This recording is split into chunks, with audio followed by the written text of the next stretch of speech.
ஜெய் ஸ்ரீ மாத்திரை நமக ஜெய் குருத்த ஜெய் குரு பரசுராம். நமஸ்காரம். நான் கரூர்லேருந்து வல்சலா பண்ணிக்க பிரசன்ன ஜோதிடர். இன்னைக்கு நம்ம ஆவணி மாத பலன்கள் மகர ராசிக்கு எப்படி இருக்குன்னு பார்க்க போகிறோம். இந்த ஆவணி மாதம் என்னைக்கு பிறக்குது அப்படின்னா 17/8/2025 ஞாயிற்றுக்கிழமை ரோஹிணி நட்சத்திரத்தில் இந்த மாதம் பிறக்குது. இந்த மாதம் ரோஹிணி நட்சத்திரத்தில் பிறக்கிறதுனால மகர ராசியில் இருக்கக்கூடிய திருவோண நட்சத்திரக்காரங்க கட்டாயம் பரிகாரம் பண்ணிக்கணும். என்ன பரிகாரம் பண்ணணும் அப்படின்னா, இந்த மாதம் பிறக்கிற அன்னைக்கு, அதாவது 17ஆம் தேதி ஞாயிற்றுக்கிழமை அன்னைக்கு நீங்கள் காலையில், ஓகேங்களா, காலையில் போய் வீட்டுக்கு பக்கத்தில் இருக்கக்கூடிய கோயிலுக்கு போய்க்கோங்க. அதாவது பெருமாள் கோயிலாக இருந்தாலும் சரி, சிவன் கோயிலாக இருந்தாலும் சரி, அந்த கோவிலில் இருக்கக்கூடிய பசுமாடும் கன்றும் இருக்கும் இல்லையா, அதுக்கு குடிக்கிறதுக்கு ஜலம் கொடுக்கறது, வைக்கப்பல் கொடுக்கறது, இதெல்லாம் கொடுத்து ஆசீர்வாதம் வாங்கிக்கிட்டு அதுக்கப்புறம் என்னென்னா, ஒரு சொம்பில் நீங்கள் ஃபுல்லாக பசும்பாலோ அல்லது நெய், ஒரு சொம்பு எடுத்துட்டு அதில் பசும்பால் எடுத்து தானம் பண்ணலாம். அல்லது ஒரு சொம்பு நிறைய நெய்யை வச்சு தானம் பண்ணலாம். முடிந்தவங்க வசதி இருக்குது அப்படின்னா பசுமாட்டையோ தானம் பண்ணலாம். அது உங்களுடைய விருப்பம். ஆனால் கட்டாயம் இதில் எது உங்களால் முடியுமோ அதை நீங்கள் பண்ணுங்கள். இதை பண்ணுறதுனால ஒரு வருட காலம் வரைக்கும் உங்களுக்கு பொருளாதார தட்டுப்பாடு ஏற்படாது. அதே மாதிரி இந்த விபத்து கண்டம், ஆயுள் கண்டம்லாம் தவிர்க்கப்படும். நல்ல நீண்ட ஆயுள் ஆரோக்கியம் உங்களுக்கு கிடைக்கும். அதே மாதிரி இந்த ஒரு வருடம் முழுவதுமே உங்களுக்கு சகல விதமான சௌபாக்கியங்களும் கிடைக்கும். பொருளாதாரத்தில் நல்ல வளர்ச்சி நிலையை நோக்கி போகும். இதனால் உங்களால் என்ன முடியுதோ இந்த பரிகாரத்தை நீங்கள் செய்யுங்க. பொதுவாக மகர ராசியை பொறுத்த வரைக்கும் ரொம்ப ரொம்ப நல்லா இருக்கு. இந்த ஆவணி மாதம் நிறைய நன்மைகள் நடக்க போகுது. இவ்வளோ நாளாக கொஞ்சம் சம்டைம் மன சங்கடங்கள், இறுக்கங்கள், பதட்டங்கள், இந்த மாதிரி இனம் புரிய கவலைகள் இருந்திருக்கும்.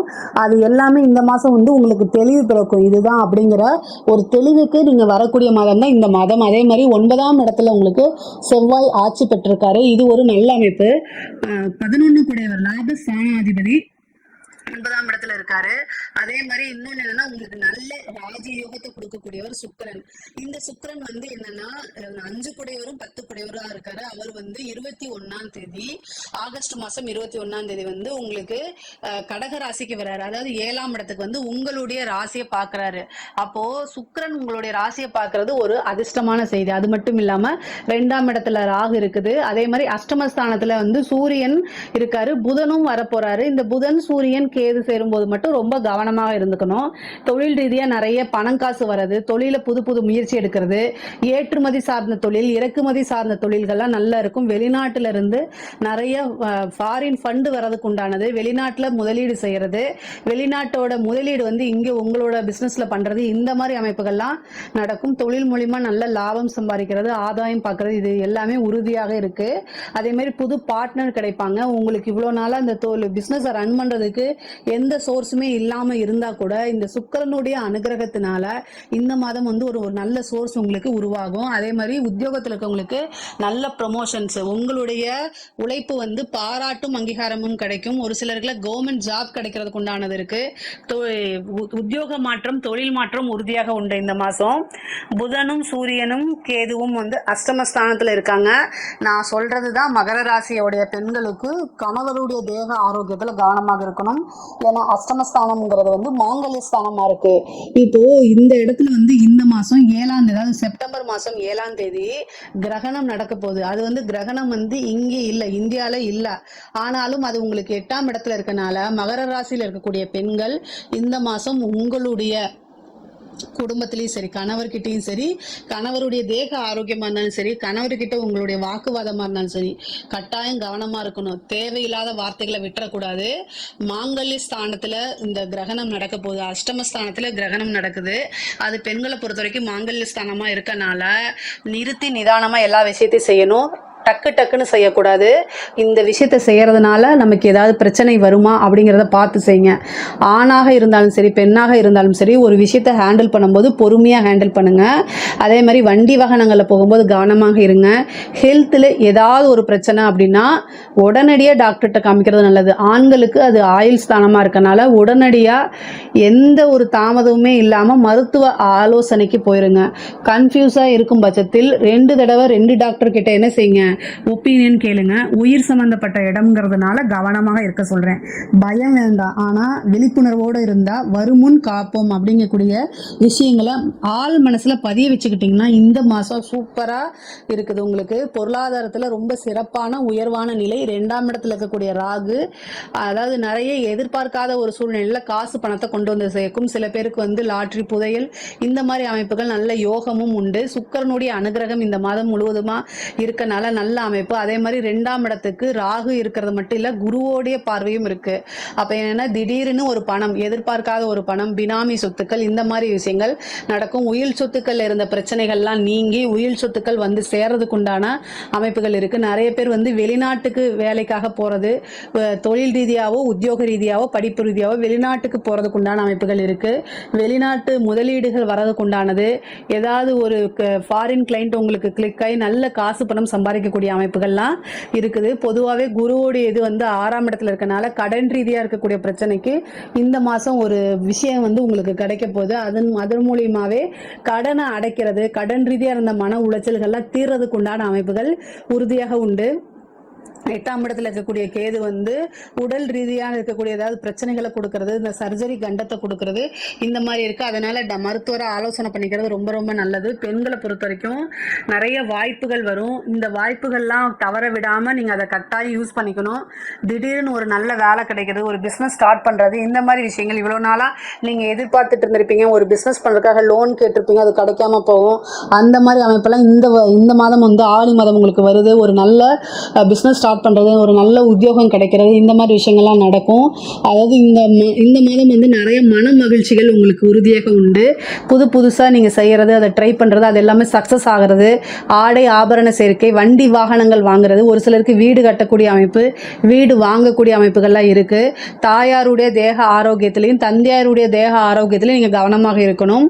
அதே மாதிரி கணவர்கிட்ட வீண் வாக்குவாதங்களை தவிர்க்கிறது நல்லது. கணவர்கிட்ட ஆர்கியூ பண்ணாம இருந்தாலே அவர் ரொம்ப நாள் நல்லா இருப்பாரு. அதனால தயவு செய்து மகர ராசியில் இருக்கக்கூடியவங்க இந்த ஒரு மாசம் மட்டும் ஆர்கியூ பண்ணாம இருங்க. தப்பு உங்க மேல இருக்காதுதான், நான் இல்லைன்னு சொல்லல. பட் ஆனா இந்த மாசம் வந்து அதை தவிர்த்துருங்க. ஏன்னா சூரியன் அஷ்டமத்திலிருந்து வெளியில வந்துட்டானா ரொம்ப நல்லதா போயிடும். அதே மாதிரி 3ஆம் இடத்துல இருக்கக்கூடிய சனி வந்து நிறைய சுறுசுறுப்பு, நிறைய புதுசா நீங்க ட்ரை பண்றதுக்கு, அதே மாதிரி உங்களுக்கு வெற்றிகள் இதெல்லாமே கொண்டு வந்து சேர்த்துருவாரு. இவ்வளவு நாளா இருந்த பிரச்சனைகள் எல்லாமே நீங்கிரும். அது குடும்பத்திலேயா இருந்தாலும் சரி, வெளியிலேயா இருந்தாலும் சரி, இந்த பிரச்சனைகள்லாம் நீங்கிரும். பொதுவாகவே மகர ராசிக்காரங்களுக்கு வந்து இந்த மாதம் வந்து போன மாதத்தை காட்டிலும் இந்த மாதம் வந்து புதுசா நிறைய ஆர்வங்கள் வரும். அதே மாதிரி புது முயற்சிகள் எடுப்பீங்க, அதுல வெற்றிகளும் உங்களுக்கு கிடைக்கும். வண்டி வாகனங்களை போகும்போது கவனம் போங்க. வண்டி வாகனங்களை போகிறது ஏன் இது இவ்வளவு தூரம் நான் அழுத்தி சொல்றேன்னா, செவ்வாய் வந்து உங்களுக்கு 4ஆம் அதிபதியா இருக்காரு, அவர் பாதகாதிபதியா இருக்காரு. அவர் 9ஆம் இடத்துல இருந்துட்டு சனியுடைய பார்வையில இருக்கனால வண்டி வாகனங்களை போகும்போது கவனமா போங்க. பெண்களா இருந்தா சமைக்கும் போது ரொம்ப கவனமாக இருங்க. மின் சாதனங்களை இயக்கும் போது ஜென்ரலாவே எல்லாருமே கவனமாக இருந்துட்டா வரக்கூடிய விபத்துகள் இருந்து நம்ம தப்பிச்சுக்க முடியும். ஏன்னா மருத்துவ செலவும் இருக்கு. 6ஆம் இடத்துல இருந்து குரு 12ஆம் இடத்தை பார்க்கறதுனால சிறு மருத்துவ செலவுகள் இருக்கு. அதே மாதிரி திடீர்னு மேரேஜ் ஆகிறது, இந்த ரிஜிஸ்டர் மேரேஜ், இந்த மாதிரி அமைப்புகள் இருக்கு. சுக்கிரன் 7ஆம் இடத்துல இருக்கனால நல்ல திருமண வாழ்க்கை, அதாவது நல்ல திருமண வாழ்க்கை நிறைய பேருக்கு அமையும். இவ்வளவு நாள் ஆணாக இருந்தாலும் சரி, பெண்ணாக இருந்தாலும் சரி, திருமணத்துல இருந்த தடையெல்லாம் நீங்கி திருமண பிராப்தம் உறுதியாக இந்த மாதம் உங்களுக்கு உண்டு. அதுக்குண்டான இனிஷியலாவது இந்த மாசம் நடக்கும். நிறைய பேருக்கு வந்து லவ் பிரேக்கப் ஆகிறது, காதல்னால மனக்கசப்பு, அதனால வந்து வேற முடிவுகள் எடுக்கிறதெல்லாம் வரும். ஒரே ஒரு விஷயம், ஒருத்தங்க இல்லைன்னா இன்னொருத்தங்க கட்டாயம் வாழ்ந்துதான் ஆகணும். மூவ் ஆன் பண்ணி போக பழகிக்குங்க. அஷ்டமத்துல கிரகம் இருக்கனால மன குழப்பங்கள், தீராத ஒரு விஷயத்தை தாங்கிக்கவே முடியாத அளவுக்கு வலி இதெல்லாம் கொடுக்கும். ஆனா இந்த மகர ராசிக்காரங்க அநியாயம் வந்து என்னன்னா, அவங்களுக்கு புதன், காதலை குறிக்கக்கூடிய கிரகம் வந்து புதன், அவர் 6ஆம் அதிபதியா இருக்காரு. அதே மாதிரி 5 கூடைய சுக்கிரன் வந்து உங்களுக்கு 5 கூடைய சுக்கிரன் வந்து உங்க ராசியை பார்க்கறதுனால ஒரு சிலருக்குலாம் வந்து என்னன்னா லவ் பிரேக்கப் ஆகிறதுக்கு உண்டான வாய்ப்பு இருக்கு. ஒரே ஒரு விஷயம் மட்டும் நல்லா ஞாபகம் வச்சுக்கோங்க, காதல் வலி அப்படிங்கிறது வந்து பல்லு வலியை காட்டிலும் கம்மி தான். ஓகேங்களா? பல்லு யாராவது சொத்த பல்லாகி வலிச்சிச்சுன்னு வச்சுக்கோங்களேன், அதை விட வந்து காதல் வலி ரொம்ப கம்மியானது தான். அதனால் நீங்கள் அது ஒரு பெரிய உணர்வுகளுக்கு இது பண்ணாதீங்க. இது உங்களை விட்டு ஒருத்தவங்க பிரிஞ்சு போகிறாங்கன்னா அவங்க ஒர்த் இல்லை அப்படிங்கிறத நீங்கள் முழுமையாக நம்பணுமே தவிர அதிலேயே சுற்றிக்கிட்டு போட்டுட்டு இருக்கக்கூடாது. அது கொஞ்சம் கஷ்டம்தான் வெளியில் வர்றது. ஆனால் வெளியில் வாங்க, புதுசாக நிறைய விஷயங்களை ட்ரை பண்ணுங்கள். உங்களுக்கு என்ன பிடிச்சிருக்கோ அதை செஞ்சு பழகுங்க. சுக்கிரனும் சந்திரனும் பார்க்கறதுனால உங்களை ப்ளேம் பண்ணுறது, உங்களுடைய பார்ட்னர் வந்து உங்களை ப்ளேம் பண்ணிட்டு தான் போவாங்க. நீங்கள் டேக் இட் ஈஸியாக எடுத்துக்கிட்டு மூவ் ஆன் பண்ணி போனீங்க அப்படின்னா சூப்பரான லைஃப் உங்களுக்கு காத்துக்கிட்டு இருக்கு. பொதுவாகவே 7ஆம் இடம் வந்து உங்களுக்கு கடகராசி அதாவது சந்திரனா அதிபதியாக வரதுனால எப்போவுமே உங்களுக்கு ஒரு நல்ல வாழ்க்கை, ஒரு விஷயம் போனால் இன்னொரு விஷயம் நல்ல வாழ்க்கை காத்துக்கிட்டு இருக்குங்கிறத மனசில் பதிய வச்சுட்டிங்கனாலே எல்லா விஷயத்தையும் ஈஸியாக மூவ் ஆன் பண்ணி போயிடுவீங்க. மகர ராசிக்காரங்க, முக்கியமாக திருவோண நட்சத்திரக்காரங்க ஒரு பிரபலிய யோகம் இருக்குது அவங்களுக்கு. திருவோண நட்சத்திரனாலே அது வந்து ஒரு பெருமாளுடைய நட்சத்திரம், மகாவிஷ்ணுவுடைய நட்சத்திரம். அதனால் அதாவது அதுக்கு என்னென்னா பெரிய யோகம் இருக்குது. இந்த மகர ராசிக்கே ஒரு யோகம் இருக்குது. ஸோ அதனால் நீங்கள் மற்றவங்க எப்போவுமே உங்களை நோட்டீஸ் பண்ணிக்கிட்டே இருப்பாங்க. இந்த மாதம் கூடுதலாக நோட்டீஸ் பண்ணுவாங்க. ஏன்னா சுக்கிரன் பார்க்குது, அனைவராலும் விரும்பப்படக்கூடிய ஒரு நபராக மாறுறதுக்கு இந்த மாதம் வாய்ப்பு இருக்குது. அதை கட்டாயம் நீங்கள் யூஸ் பண்ணிக்கணும். உத்தியோகத்தில் இருக்கவங்களுக்கு நல்ல ப்ரொமோஷன்ஸ் கிடைக்கிறது, வெளிநாடு போகிறது, இந்த மாதிரி விஷயங்கள்லாம் இருக்குது. அதில் ஃபோக்கஸ் பண்ணுங்கள். அதே மாதிரியே வந்து ட்ரிப்பாவது, ஒரு ஃபாரின் ட்ரிப்பாவது உங்களுக்கு இந்த மாதம் கிடைக்கிறதுக்கு வாய்ப்பு இருக்குது. நீண்ட தூர பிரயாணம், குருவோடைய ஆசீர்வாதங்களை வாங்கிக்கணும். குலதெய்வ வழிபாடுகள் பண்ணுங்கள். அதே மாதிரி புத்திர பாக்கியம் நிறைய பேத்துக்கு கிடைக்கிறது வாய்ப்பு இருக்குது. மகர ராசி, மகர லக்னம் யாராக இருந்தாலும் புத்திர பாக்கியம், திடீர்னு ரொம்ப நாளாக கல்யாணம் ஆகிட்டு ரொம்ப நாளாக குழந்தையே இல்லாமல் இருக்கவங்களுக்குலாம் திடீர்னு கன்சீவ் ஆகிறது, ஒரு நல்ல நியூஸ் வர்றது, அந்த மாதிரி அமைப்பு இருக்குது. குலதெய்வ வழிபாடு பண்ணுங்கள், புற்று வழிபாடு பண்ணுங்கள். இது ஒரு நல்ல அதிர்ஷ்டமாக உங்களுக்கு மாறும். இந்த மாதம் வந்து நீங்கள் புற்று வழிபாடு பண்ணுறதுனால நல்ல அதிர்ஷ்டகரமாக மாறும். கலைத்துறை சம்மந்தப்பட்டவங்களுக்குலாம் சூப்பராக இருக்குது. ஒரே நைட்டில் ஒபாமா அப்படின்னு சொல்லி ஒரு படத்தில் சொல்லுவாங்கள்ல, அது ஜோக் இல்லை. இந்த மாதம் அது உங்களுக்கு உண்மையாக வரும். கலைத்துறை சம்மந்தப்பட்டவங்களுக்குலாம் ஒரு நைட்டில் ஒரு வீடியோ, உங்களோட வீடியோ வந்து வைரல் ஆகும். அது மூலிமா நீங்கள் பிரபலியம் ஆவீங்க. நல்லதாக இருந்தாலும் சரி, கெட்டதாக இருந்தாலும் சரி, பிரபலிய யோகம் இந்த மாதம் உங்களுக்கு உறுதியாக உண்டு. நிறைய அவார்டு கிடைக்கும். அதே மாதிரி உங்களுக்கு நிறைய புது புது வாய்ப்புகள், நல்ல சேலரி, நல்ல காசு பணம் சம்பாதிக்கக்கூடிய அமைப்புகள்லாம் இருக்கும். பொதுவாக கலைத்துறையை பொறுத்த வரைக்கும் நல்ல வளர்ச்சி, மிகப்பெரிய பிரம்மாண்டமான வளர்ச்சி உறுதியாக இருக்குது. அரசாங்க துறையில் வேலை பார்க்குறவங்க ரொம்ப ஜாக்கிரதையாக இருக்கணும். உயர் அதிகாரிகளுடைய அழுத்தங்களுக்கு ஆளாகி உங்களுக்கு தேவையில்லாத விஷயங்களை ஈடுபாடு பண்ணுற மாதிரி உங்களை நிர்பந்தப்படுத்துவாங்க. ஆனால் நீங்கள் மெடிக்கல் லீவ் போட்டு போயிருங்க. பொதுவாகவே வந்து இந்த செப்டம்பர் மாதம் 7ஆம் தேதி கிரகணம் வருது. அது சூரியன் அஷ்டமத்தில் இருக்குது. உங்களுக்கு அஷ்டமாதிபதி அஷ்டமத்திலே இருந்து கிரகணம் பண்ணுறதுனால உங்களுடைய வேலைக்கோ அல்லது உங்களுடைய பேரை கலங்கப்படுத்துறதுக்கோ அது அமைப்புகளாக மாறிடும். அதனால் வந்து ஒரு உயர் அதிகாரிகள் போய் லஞ்சம் வாங்க சொல்கிறது, இந்த மாதிரி வேலை சொல்கிறது, ரிட்டன் ஆர்டர் இல்லாமல் ஏதாவது செய்ய சொன்னால் செய்யாதீங்க. ஒரு மாதத்துக்கு மட்டும் தவிர்த்துருங்க. இந்த ஒரு மாதம் மட்டும் கவனமாக இருங்க.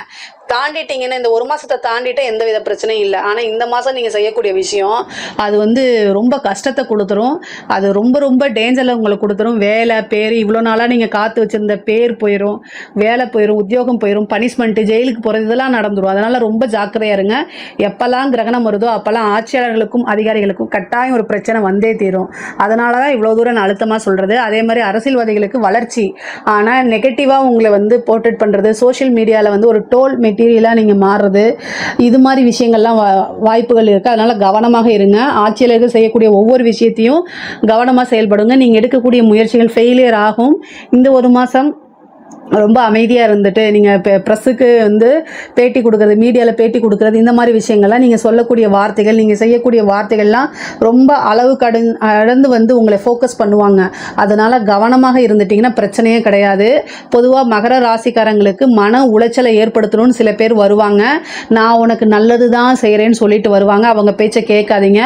அமைதியாக இருங்க. அமைதி அமைதி அமைதி, அமைதியோ அமைதி அப்படிங்கிற மாதிரி நீங்கள் இருந்துட்டிங்கன்னா சூப்பராக இருக்குது. பொருளாதாரத்தை பொறுத்த வரைக்கும் நல்ல உயர்வு, குடும்பத்திலும் ரொம்ப நல்லா இருக்குது. அதாவது தாய் தந்தையருடைய தேக ஆரோக்கியம், கணவருடைய தேக ஆரோக்கியம், அதாவது ஆணாக இருந்தால் பெண், பெண்ணாக இருந்தால் கணவனும், ஆணாக இருந்தால் மனைவியும் ஒருத்தரை ஒருத்தர் அண்டர்ஸ்டாண்ட் பண்ணி ஆரோக்கியத்தில் கவனமாக இருந்துட்டிங்கனாலே ரொம்ப போதும்.